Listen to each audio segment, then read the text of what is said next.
Naku, ano ito? Dahilan daw ng break-up ng dalawang artista, nanay daw ng aktres. Tinuturong dahilan. Noon pa man daw kasi hanggang sa karir ng kanyang anak ay nakikialam daw sa desisyon nito. Ang kanyang mother, pati sa love life, ay nanghihimasok daw ito.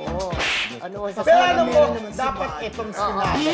Oo, andyan naman yung mga nanay para magpayo lang. Alam, ganun. Pero yung sasabi, ay nako, yung jowa mo, Diyos ko, you can type. Walang ka na ng iba. Minsan nila, ayan, Diyos ko, walang respeto. Baka babaero yan. Gumaganon ka sa siman. Maraming dahilan, di ba? Marami, o hindi na pa yung babaero. Marami ng taga-show. Anis, di ba? Sino yan? Ano yun? Ay, di mo sasabihin dito. No? Siyempre, oo. Bakit malabo ng mata mo? Si Mildred na naman blind eye. Diyos ko, ito pong babae naman. Ay, dahan-dahan. Pero ang pagkakaroon ko, gusto naman siya ng magulang eh. Kaya lang siyempre, di ba? Hindi ko nga kala ko nga gusto. Mahal niya. Kaya lang nakialam niya. Akala mo lang gusto, pero hindi. Kasi ang nagkwento yung malapit sa atin, yung malapit dun sa ano. Diyos ko. So, reliable ang source. Yes, oo.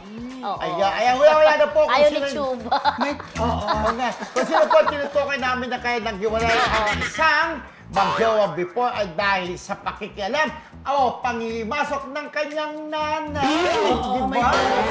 May oras pa. Tanungin natin ang ating mga viewers, no? Kung sino ang tinutukoy natin sa blind eye test. Pero maraming mga naghiwalay, di ba? Maraming naghiwalay. Sino kaya yung tinutukoy niya? Lola Chikado.